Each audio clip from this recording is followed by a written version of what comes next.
Your favorite motorcycle dealer just closed, and then you heard about another few closing. What is going on?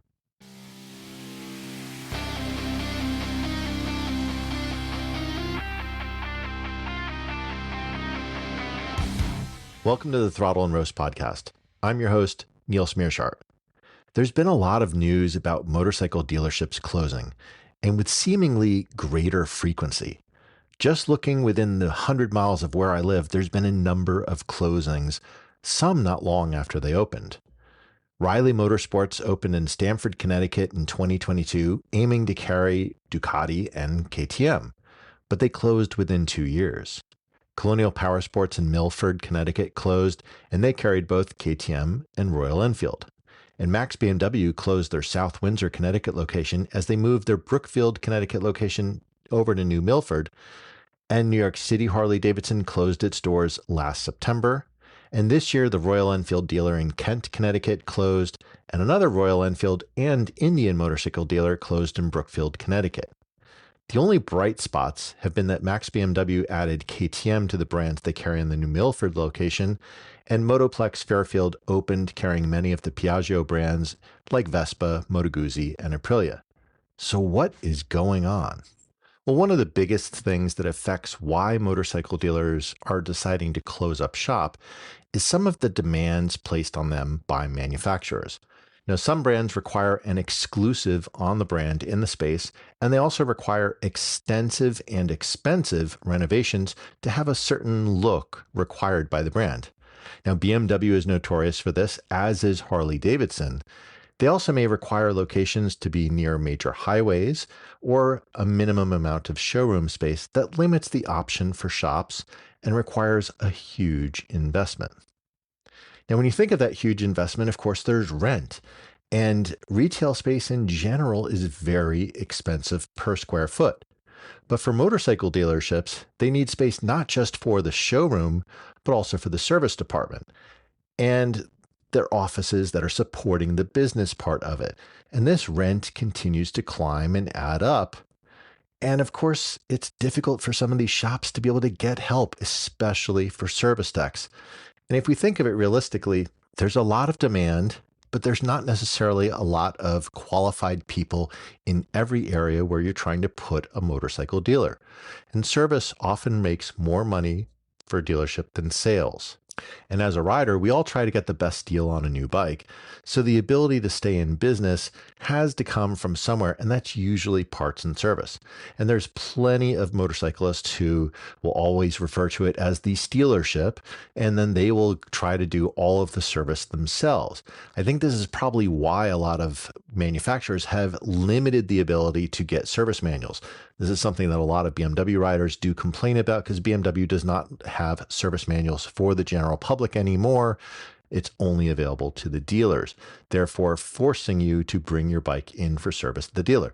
And this is an attempt, I think, by some of the brands to keep the dealers in business, but I don't think that they're really looking at the big picture of all the other characteristics and requirements, let's say, that they're putting onto their dealers that are adding to the expenses for them. So the dealers now had to deal with the manufacturer's demands. They have an excessive amount of rent. It's sometimes hard for them to get the help that they need, but they also have to pay insurance. And insurance rates have been climbing for a lot of dealers because there's a potential for hazardous materials like gas and the theft of these high value items of motorcycles. Insurance rates have been just climbing dramatically. So the cost for an overall business of a dealership to maintain that going forward is just continuing to climb. And if we are realistic about it, motorcycles are not as popular of a vehicle for people to purchase as a car. So the volume that a dealer can deal with to amortize all of those fixed costs over each individual unit is much, much harder. And as if that wasn't enough, there's also a lot of the NIMBY people, not in my backyard. And this is preventing some of the zoning that would allow you to build new dealerships in all sorts of various areas. So, vehicle repair specifically is often highly restricted. And so, the number of areas that you have available to open up a dealership is very restricted. I was actually really surprised by this when I was getting my motorcycle inspected recently. And I looked for some stuff that was in the area because a lot of the places I would normally go to have stopped doing motorcycle inspections. It's just not very profitable for them. And I found one. And when I got to where it was, I was like, wait, I'm in a residential area. This is not making any sense when I'm looking at the GPS. And it turned out that it was actually built on an old farmhouse, and most of the land that was surrounding it had then turned into other residences. But they had had this auto service center there for many, many decades. And so they're sort of grandfathered in, even though this service center is sitting right in the middle of a residential area. But that's the exception rather than the norm. And when you do have some of these dealerships that have been zoned for vehicle repair, another thing that motorcycle dealerships are finding is that they're being outbid by auto dealerships because those auto dealers have a lot more capital. They have a lot more volume that they're pushing through. And especially as a motorcycle dealer may have been in that space for a while, their landlord may see an opportunity to raise the rents by kicking them out and allowing an auto dealer to come in because they're willing to pay a little bit more of a rent than what the motorcycle dealer will.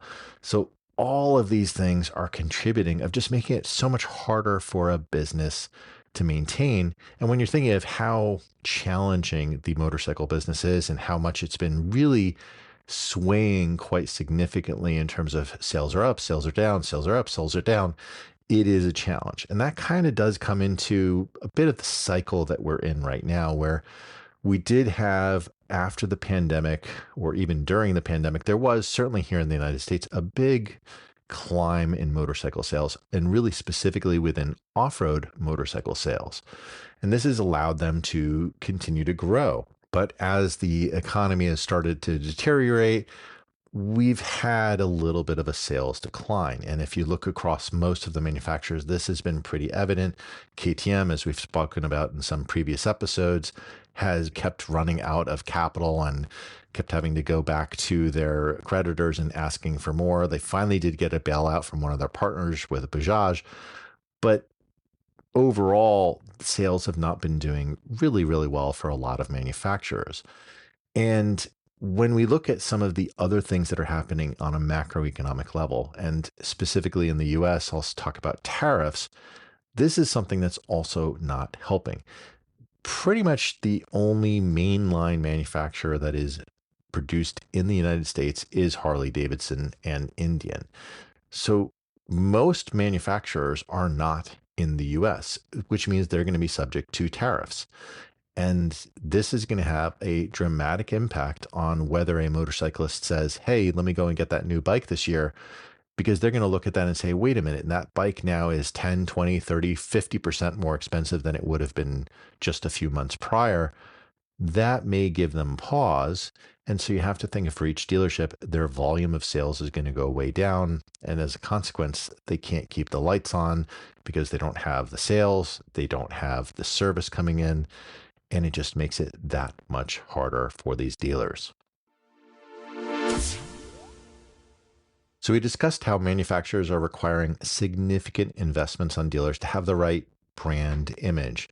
We discussed how commercial rent is very high, along with insurance. We also talked about the difficulty in getting help, especially with the techs, who are often the real breadwinners in a dealership. Zoning restrictions and being outbid by car dealerships for these spaces zoned for vehicle service have also crowded out many motorcycle dealers.